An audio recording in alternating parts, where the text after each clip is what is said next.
ಅಂದರೆ ನೋಡೋಕ್ಕೆ ಹೀಗೇ ಇರಬೇಕು ಅನ್ನೋದಿರುತ್ತೆ. ಸ್ಮಾರ್ಟಾಗಿ, ಹ್ಯಾಂಡ್ಸಮ್ ಆಗಿ, ಕ್ಯೂಟಾಗಿ ಈ ರೀತಿಯ ಕ್ವಾಲಿಟೀಸ್ ಇದ್ದರೆ ಹುಡುಗಿರಿಗೆ ಸಿಕ್ಕಾಪಟ್ಟೆ ಇಷ್ಟ ಆಗ್ತಾರೆ.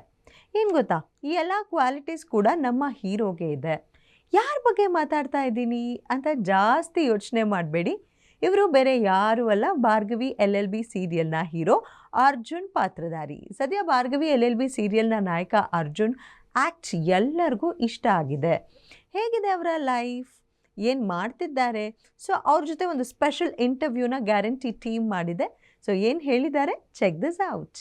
ಎಂತೆಂತ ಆನೆಗಳನ್ನ ಪಳಗಿಸಿರೋ ನಿಮ್ಗೆ ಒಂದು ನಾಯಿ ದೊಡ್ಡ ವಿಷಯ. ಮನೋಜ್ ಆಕ್ಚುಲಿ ಅರ್ಜುನ್ ಪಾಟೀಲ್ಗೆ ತುಂಬಾ ರಿಲೇಟ್ ಮಾಡ್ತಾರೆ. ನಿಮಗೆ ಯಾರಾದ್ರೂ ತೊಂದರೆ ಕೊಟ್ರೆ ಅವ್ರು ನನಗೂ ಕೊಟ್ಟಂಗೆ. ಒಂದು ವೇಳೆ ನೀವು ಅವ್ರನ್ನ ಬಿಟ್ರು ನಾನ್ ಬಿಡೋ ಚಾನ್ಸೇ ಇಲ್ಲ. ನಾನು ತುಂಬಾ ಬಿಂದಾಸೆ.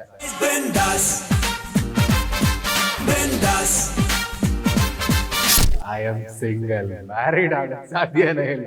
ನಿನಗೇನ್ ಕಮ್ಮಿ ಆಗಿದೆ ಅರ್ಜುನ್? ನಿನ್ ಹೂ ಅಂದ್ರೆ ಮನೆ ಮುಂದೆ ಹುಡುಗಿರು ಕ್ಯೂ ಅಲ್ಲಿ ನಿಲ್ತಾರೆ. ಕನ್ನಡದ ಹುಡುಗಿನೇ ಬೇಕು ಅಂತ ನಾನ್ ನಿಮ್ಮನ್ನ ತುಂಬಾ ಅಂದ್ರೆ ತುಂಬಾ ಪ್ರೀತಿ ಮಾಡ್ತಾ ಇದ್ದೀನಿ. ಕನ್ನಡದಲ್ಲಿ ನಿಮ್ಮ ಫಸ್ಟ್ ಸೀರಿಯಲ್ ಅನುಭವ ಹೇಗಿತ್ತು? ಕನ್ನಡ ಜನ ಅದನ್ನ ಅಕ್ಸೆಪ್ಟ್ ಮಾಡ್ತಾರೆ ಅನ್ನೋ ಒಂದು ಗ್ಯಾರಂಟಿ ಇದೆ. ಒಂದು ಕಾನ್ಫಿಡೆನ್ಸ್ ಇದೆ. ಯಾಕಂದ್ರೆ ಈ ಪಾತ್ರ ಹಾಗಿದೆ, ಅರ್ಜುನ್ ಪಾಟೀಲ್ ಅನ್ನೋ ಒಂದು ಪಾತ್ರ ತುಂಬ ಪಾಸಿಟಿವ್, ತುಂಬ ಬಿಂದಾಸ್ ಆಗಿರೋ ಒಂದು ಕ್ಯಾರೆಕ್ಟರು. ಆ್ಯಂಡ್ ಒಳ್ಳೊಳ್ಳೆ ಸ್ಟಾರ್ ಕಾಸ್ಟು. ಆ್ಯಂಡ್ ಕತೆ, ಮೇಯ್ನ್ಲಿ ಕತೆ, ಸ್ಟೋರಿ ಇಸ್ ದ ಹೀರೋ ಅನ್ನೋ ಥರ ತುಂಬ ಸಸ್ಪೆನ್ಸ್ ಇರೋವಂಥ ಒಂದು ಇದು. ಸೊ ಸಂತೋಷ, ಖುಷಿ ತುಂಬ ಇದೆ. ಟೆನ್ಷನ್ ಅಂತ ಏನೂ ಇಲ್ಲ, ಅಷ್ಟೊಂದು ಟೆನ್ಷನ್ ಅಂತ, ಭಯ ಅಂತ ಏನೂ ಇಲ್ಲ. ಶೂಟ್ ಮಾಡೋವಾಗ ಫಸ್ಟ್ ಡೇ ಒಂದು ಸ್ವಲ್ಪ ಭಯ ಅನಿಸ್ತು, ಕನ್ನಡ ಮಾಡ್ತಿರೋದಲ್ಲ ಫಸ್ಟ್ ಟೈಮ್ ಅಂತ. ಅದು ಬಿಟ್ಟರೆ ಇನ್ನು ಜನ ಡೆಫಿನೆಟ್ಲಿ ಅದನ್ನ ಅಕ್ಸೆಪ್ಟ್ ಮಾಡ್ತಾರೆ ಅನ್ನೋ ಕಾನ್ಫಿಡೆನ್ಸ್ ಇದೆ. ಮನೋಜ್ ರಿಯಲ್ ಲೈಫಲ್ಲಿ ಹೇಗಿರ್ತಾರೆ? ಮನೋಜ್ ಆ್ಯಕ್ಚುಲಿ ಅರ್ಜುನ್ ಪಾಟೀಲ್ಗೆ ತುಂಬ ರಿಲೇಟ್ ಮಾಡ್ತಾರೆ. ಬಟ್ ಅರ್ಜುನ್ ಪಾಟೀಲ್ ಅಷ್ಟು ತುಂಬ ಬಿಂದಾಸ್ ಡೆಫಿನೆಟ್ಲಿ ನಾನು ತುಂಬ ಬಿಂದಾಸೆ. ನಾನು ತುಂಬ ಪ್ರಾಬ್ಲಮ್ಸ್ ಬಗ್ಗೆ ನಾನು ಅಷ್ಟು ಫೋಕಸ್ ಮಾಡೋಕ್ಕೆ ಹೋಗಲ್ಲ. ಯಾಕಂದರೆ ಆ ಪ್ರಾಬ್ಲಮ್ ಇವತ್ತಲ್ಲ ನಾಳೆ ಸಾಲ್ವ್ ಆಗುತ್ತೆ, ನಾನು ಅದ್ರ ಬಗ್ಗೆ ಜಾಸ್ತಿ ಇದು ಮಾಡಲ್ಲ. ಸೊ ಅರ್ಜುನ್ ಪಾಟೀಲ್ ಕೂಡ ಆಲ್ಮೋಸ್ಟ್ ಹಾಗೇನೆ. ಆ್ಯಂಡ್ ಲಾ ಓದಿ ಅವನು ಇನ್ನೊಂದೇನೋ ಮಾಡ್ತಾ ಇದ್ದಾನೆ, ನಾನು ಹಾಗೆ ಇಲ್ಲೊಂದೇನೋ ಓದ್ಬಿಟ್ಟು ಇನ್ನೊಂದೇನೋ ಮಾಡ್ತಾ ಇದ್ದೀನಿ. ಸೊ ಆ ವಿಚಾರದಲ್ಲಿ ತುಂಬ ಡಿಫ್ರೆನ್ಸ್ ಅಂತ ಏನೂ ಇಲ್ಲ. ಬಟ್ ಅಂದರೆ ಆಲ್ಮೋಸ್ಟ್ ಸೇಮ್ ಇದೆ. ಸೊ ನನಗೆ ಅದಕ್ಕೆ ಅಷ್ಟು ಕಷ್ಟ ಅಂತ ಅನಿಸ್ತಿಲ್ಲ. ಕ್ಯಾರೆಕ್ಟ್ರು ತುಂಬ ಈಸಿಯಾಗಿ, ಅಂದರೆ ತುಂಬ ಬಿಲ್ಡಪ್ಪು, ತುಂಬ ಹೀರೋ, ಒಂದು ಮಾಸ್ ಆ ಥರ ಇಲ್ಲ. ವೆರಿ ನ್ಯಾಚುರಲ್ ಆ್ಯಂಡ್ ತುಂಬ ಒಂದು ಏನೋ ತುಂಬ ರಿಲೇಟ್ ಆಗುವಂಥ ಒಂದು ಕ್ಯಾರೆಕ್ಟರ್. ಮನೋಜ್ ಸ್ಟಡೀಸ್ ಮಾಡಿದ್ದು ಏನು, ಎಲ್ಲಿ? ನಾನು ಫಾರ್ಮಾಸ್ಯೂಟಿಕಲ್ ಸೈನ್ಸ್ 4 years ಮಾಡಿ ಒಂದು ಮೇ ಬಿ ಒಂದು ವರ್ಷ ವರ್ಕ್ ಮಾಡಿದ್ದೆ. ಒಂದು ಸ್ವಲ್ಪ ಬೋರ್ ಆಯಿತು ನನಗೆ, ಮೊನೋಟನಸ್ ವರ್ಕು. ಆ್ಯಂಡ್ ಪ್ರತಿದಿನ ಬೆಳಗ್ಗೆ ಹೋಗು ಸಾಯಂಕಾಲ ಬಾ, ಆ ಥರದೇ ಒಂದು ವರ್ಕ್ ಅಂತ ಇದ್ದಾಗ. ಆ್ಯಂಡ್ ಆಮೇಲೇನು ನಾನು ಬೆಂಗಳೂರು ಬಂದಿದ್ದು ಕೂಡ ವರ್ಕ್ಗೋಸ್ಕರನೇ ಬಂದಿದ್ದು. I am from a very small town, Sullia ಅಂತ, ಮ್ಯಾಂಗ್ಳೂರಲ್ಲಿ ಸ್ಟಡೀಸ್ ಮಾಡಿದ್ದು ನಾನು ನನ್ನ ಡಿಗ್ರಿ ಎಲ್ಲ. ಸೊ ಅಲ್ಲಿ ಮಾಡಿ ನೆಕ್ಸ್ಟ್ ಇನ್ನೇನು, ಅಲ್ಲಿ ಅಪರ್ಚುನಿಟೀಸ್ ತುಂಬ ಕಮ್ಮಿ ಮಂಗಳೂರಲ್ಲಿ. ಈ ಆ್ಯಕ್ಟಿಂಗ್ ಫೀಲ್ಡ್ ಅಂತ ಬಂದಾಗ ಇಟ್ಸ್ ವೆರಿ ಲೆಸ್.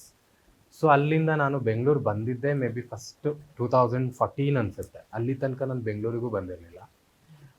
ಬಂದು ನಮ್ಮ ಫ್ರೆಂಡ್ ಮನೆಯಲ್ಲಿದ್ದು, ಆ್ಯಕ್ಚುಲಿ ನಾನು ಅವಾಗ ಜಾಬ್ಗೆ ಅಂತ ಬಂದಿದ್ದೆ ಅನಿಸುತ್ತೆ. ಆವಾಗ ನನಗೆ ಇದ್ರ ಬಗ್ಗೆ ಬೇರೆ ಐಡಿಯಾಸ್ ಇಲ್ಲ ಆ್ಯಂಡ್ ಯಾರೂ ಗೊತ್ತಿಲ್ಲ ನನಗೆ. ಆಕ್ಟಿಂಗ್ ಜರ್ನಿ ಶುರುವಾಗಿದ್ದು ಹೇಗೆ? ವರ್ಕ್ಗೆ ಅಂತ ಬಂದ ಟೈಮಲ್ಲಿ ನನಗೆ ನಮ್ಮ ಮಾಡಲಿಂಗ್ ಕಡೆಯಿಂದ ಒಂದು ಅಪರ್ಚುನಿಟಿ ಸಿಕ್ತು. ಸೊ ಅವ್ರು ಹೇಳಿದ್ರು ಒಂದು ಸ್ವಲ್ಪ ಪ್ರಿಪೇರ್ ಆಗಿ ಬರಬೇಕು ಅಂತ. ಒಂದು 3 months ಟೈಮ್ ಕೊಟ್ಟಿದ್ರು, ಹೋಗಿ ಬಂದೆ. ಅಲ್ಲಿ ಸೆಲೆಕ್ಟ್ ಆಯಿತು ನಂದು. ಆ್ಯಂಡ್ ಒಂದು ವರ್ಷ ಮಾಡಿದೆ.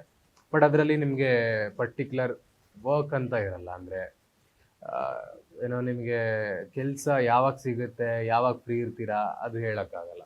ಸೊ ನಾನು ಅವಾಗ ಅಂದ್ಕೊಂಡೆ. ಆ್ಯಂಡ್ ಆಲ್ಸೋ ನಿಮಗೊಂದು ಒಳ್ಳೆ ಬ್ಯಾಕ್ಗ್ರೌಂಡ್ ಇರಬೇಕು ಅನಿಸುತ್ತೆ. ಆ್ಯಂಡ್ ನಾನು ಅವಾಗ ಅನ್ಕೋತಾ ಇದ್ದೆ, ನಾನು ಮುಂದೆ ಒಂದಿನ ಅಂದರೆ ನಾರ್ಮಲ್ ಆಗಿ ಮಾಡೆಲ್ ಆಗಿ ವಾಕ್ ಮಾಡೋವಾಗ ಅನ್ಕೋತಾ ಇದ್ದೆ, ಮುಂದೆ ಒಂದಿನ ನಾನು ಬಂದರೆ ಶೋ ಸ್ಟಾಪರ್ ಆಗಿ ಬರಬೇಕು ಆ್ಯಂಡ್ ಆ್ಯಕ್ಟರ್ ಆಗಿ ಬಂದರೆ ಇನ್ನೊಂದು ನಿಮಗೆ ರೆಸ್ಪೆಕ್ಟ್ ಇರುತ್ತೆ ಅಂತ. ಸೊ ಅದೇ ಥರ ನಾನು ರೀಸೆಂಟಾಗಿ ಅದಾದಮೇಲೆ ಕನ್ನಡಗೆ ಟ್ರೈ ಮಾಡಿದೆ. ಆ ಟೈಮಲ್ಲಿ ನನಗೆ ಕನ್ನಡಗೆ ಸಿಕ್ಕಿಲ್ಲ ನನಗೆ, ಅಂದರೆ ಸ್ವಲ್ಪ ನಾರ್ತ್ ಲುಕ್ ಇದೆ ಆ ಥರ ಅಂತೆಲ್ಲ ಸ್ವಲ್ಪ ರಿಜೆಕ್ಷನ್ ಆಯಿತು. ಆ್ಯಂಡ್ ನನಗೂ ಏನೂ ಗೊತ್ತಿರಲಿಲ್ಲ ಆವಾಗ, ಲೈಕ್ ಬಿಗಿನಿಂಗ್ ಅಲ್ವಾ, ಹಿಂಗೆ ಆ್ಯಕ್ಟಿಂಗು ಅದು ಇದು ಅಂತ ಅಷ್ಟೇನು ಗೊತ್ತಿರಲಿಲ್ಲ. ಆಮೇಲೆ ಆ ಟೈಮಲ್ಲಿ ನನಗೆ ತೆಲುಗುವಿಂದ ಬಂತು. ಸೊ ಅಲ್ಲಿ ಮಾಡಿದೆ, ಭಾಷೆ ಗೊತ್ತಿಲ್ಲದೇನೂ ಮಾಡಿದೆ. ಆ್ಯಂಡ್ ಫೈನಲಿ ಇವಾಗ ನನಗೆ ಒಂದು ಅವಕಾಶ ಸಿಕ್ಕಿದೆ ಇಲ್ಲಿ. ಆ್ಯಂಡ್ ನಾನು ಅಂದ್ಕೊಂಡಿರೋ ಥರನೇ ಅಲ್ಲಿ ಒಂದು 2 ಶೋ ಮಾಡಿದೆ ಶೋ ಸ್ಟಾಪರ್ ಆಗಿ. ಸೊ ಐ ಫೀಲ್ ಲೈಕ್ ಏನೋ ಒಂದು ಅಂದ್ಕೊಂಡಿದ್ದನ್ನ ನಾನು ಮಾಡಿದ್ದೀನಿ ಅಂತ ಖುಷಿ ಆಗ್ತಾ ಇದೆ. ತೆಲುಗು ಸೀರಿಯಲ್ ಜರ್ನಿ ಶುರುವಾಗಿದ್ದು ಹೇಗೆ? ನಾನು ಫಸ್ಟ್ ಮಾಡಿದ್ದು ಜೆಮಿನಿಯಲ್ಲಿ. ಅದರಲ್ಲಿ ನನಗೇನು ಅಷ್ಟು ಲುಕ್ ಟೆಸ್ಟ್ ಅಂತ ಏನೂ ಮಾಡಿಲ್ಲ. ಅವ್ರು ನನ್ನ ಫೇಸ್ ನೋಡಿಬಿಟ್ಟು ಓಕೆ ಈ ಕ್ಯಾರೆಕ್ಟರ್ಗೆ ಒಂದು ಸೂಟ್ ಆಗ್ತಾನೆ ಅಂತ, ಅದರಲ್ಲೂ ನನ್ನ ಹೆಸರು ಅರ್ಜುನ್ ಅಂತ ಇತ್ತು. ಆಮೇಲೆ ನನಗೆ ಒನ್ ಆಫ್ ದ ವೆರಿ ತುಂಬ ಟಾಪ್ ಸೀರಿಯಲ್ ತೆಲುಗಲ್ಲಿ ಕಾರ್ತಿಕ ದೀಪಂ ಅಂತ, ಅದರಲ್ಲಿ ಸೆಕೆಂಡ್ ಜನ್ರೇಷನ್ ಅಂತ ಬರುತ್ತೆ, ಅಂದರೆ ಮಕ್ಕಳು ದೊಡ್ಡವರಾಗಿ 2 ಹುಡುಗಿರಿಗೆ 2 ಹುಡುಗರು ಇರುವಂಥದ್ದು. ಅದರಲ್ಲಿ ನಾನು ಮಾಡಿದ್ದೆ. ಅದು ತುಂಬ ಫೇಮ್ ಕೊಡ್ತು. ಅಂದರೆ ನಾನು ಮೋಸ್ಟ್ಲಿ ಒಂದು 4-5 ವರ್ಷ ಮಾಡಿದ್ರೂ ಸಿಗದೇ ಇರೋವಂಥ ಫೇಮ್ ಸಿಕ್ತು. ಎಲ್ಲಿ ಹೋದ್ರೂ ಈ ಕಾರ್ತಿಕ ದೀಪಂ ಪ್ರೇಮ್, ಅಂದರೆ ಈವನ್ ಇನ್ ಬ್ಯಾಂಗ್ಳೂರಲ್ಲೂ ತೆಲುಗು ನೋಡೋರಿದ್ದಾರೆ ಆ ಥರ. ಆಮೇಲೆ ಅದಾದಮೇಲೆ ಅಲ್ಲ, ಅದಕ್ಕಿಂತ ಮುಂಚೆನೇ ನನಗೆ ಈ TV ಪ್ರಾಜೆಕ್ಟ್ ಬಂದಿತ್ತು. ಬಟ್ ಕಾರ್ತಿಕ ದೀಪಂ ಬೇಗ ಸ್ಟಾರ್ಟ್ ಆಯಿತು. ಸೊ ಹಾಗೆ 2 ಅಟ್ ಎ ಟೈಮ್ ಮಾಡ್ತಾ ಇದ್ದೆ. ಬಟ್ ಡೆಫಿನೆಟ್ಲಿ ಕನ್ನಡ ಮಾಡಬೇಕಂತಲೇ ನನಗೆ ಒಂದು ಇದೇ ಇತ್ತು, ಅಂದರೆ ಒಂದು ವಿಶ್ ಇತ್ತು. ಸೊ ಇವಾಗ ಅದು ಟೈಮ್ ಬಂದಿದೆ. ಆ್ಯಂಡ್ ಅಲ್ಲಿ ನಮಗೆ ಇವಾಗ ಏನಾದರೂ ಶೋಸ್ಗೆ ಹೋದರೆ ಅಥವಾ ಏನಾದರೂ ಹೋದ್ರೂ ತೆಲುಗು ನಮಗೆ ಮನಸ್ಫೂರ್ತಿಯಾಗಿ ಮನಸ್ಸಲ್ಲಿ ಏನಿದೆ ಅದನ್ನು ಹೇಳೋಕ್ಕಾಗಲ್ಲ. ಕನ್ನಡ ಆದರೆ, ನಮ್ಮ ಭಾಷೆ ಆದರೆ ನಾವು ಏನು ಅನಿಸುತ್ತೋ ಅದನ್ನು ಹೇಳೋಕ್ಕಾಗುತ್ತೆ. ಅದೊಂದು ಇದು ಖುಷಿಯ ವಿಚಾರ. ಆ್ಯಂಡ್ ಅಲ್ಲಿನೂ ಅಂದರೆ ತುಂಬ ಸಪೋರ್ಟ್ ಮಾಡ್ತಾರೆ, ಅವರು ಇವರು ಅಂತ ಏನು ನೋಡಲ್ಲ. ಸೊ ಒಂದು ಸಲ ಜನ ಅಕ್ಸೆಪ್ಟ್ ಮಾಡಿಬಿಟ್ರೆ ಅವ್ರನ್ನ ಮತ್ತೆ ಕಾನ್ಸ್ಟೆಂಟ್ ಪ್ರೀತಿ ತೋರಿಸ್ತಾರೆ. ಸೊ ಡೆಫಿನೆಟ್ಲಿ ಕನ್ನಡದವರು ಕೂಡ ನಮ್ಮ ಸೀರಿಯಲ್ಗೆ ಅದೇ ಪ್ರೀತಿ ಕೊಡ್ತಾರೆ ಅಂತ ನಾನು ಅಂದ್ಕೊಂಡಿದ್ದೀನಿ. ಗ್ಯಾರಂಟಿಯಾಗಿ ಕೊಡಬೇಕು. ಕನ್ನಡ ಸೀರಿಯಲ್ ಭಾರ್ಗವಿ LLBಗೆ ಎಂಟ್ರಿ ಆಗಿದ್ದು ಹೇಗೆ? ಫಸ್ಟ್ ನನಗೆ ಕನ್ನಡದಿಂದ ಕಾಲ್ ಬರ್ತಾ ಇತ್ತು, ಮುಂಚೆಯಿಂದನೇ ಬರ್ತಾ ಇತ್ತು. ಮೇ ಬಿ ನಾನು ತೆಲುಗು ಸ್ಟಾರ್ಟ್ ಮಾಡಿದ್ದು ಆವಾಗಿಂದನೇ ಬರ್ತಾ ಇತ್ತು. ಬಟ್ ಆವಾಗ ನಾನು ತೆಲುಗು ಮಾಡ್ತಿದ್ದೀನಿ ಅಂತ ಅಂದ ತಕ್ಷಣ, ಅಂದರೆ ಕಲರ್ಸ್ ಅಥವಾ ZL ಬಂದರೆ ಅವ್ರು ಹೇಳ್ತಿದ್ರು ಇಲ್ಲ ನಮಗೆ ಫುಲ್ ಮಂತ್ ಬೇಕು, ಮಾಡೋಕ್ಕಾಗಲ್ಲ ಅಂತ. ಆ್ಯಂಡ್ ನಾನೇ ಫಸ್ಟಿಗೆ ಹೇಳ್ಬಿಡ್ತಿದ್ದೆ, ಬಿಕಾಸ್ ನನಗೆ ಅಲ್ಲಿನೂ ಫ್ರೀ ಇರ್ತಿರಲಿಲ್ಲ. ನಾನು 2 ಸೀರಿಯಲ್ ಮಾಡ್ತಾಯಿದ್ದೆ ಒಟ್ಟಿಗೆ. ಸೊ ಹಾಗಿರೋದ್ರಿಂದ ನನಗೂ ಆ ಅವಕಾಶ ಇರಲಿಲ್ಲ.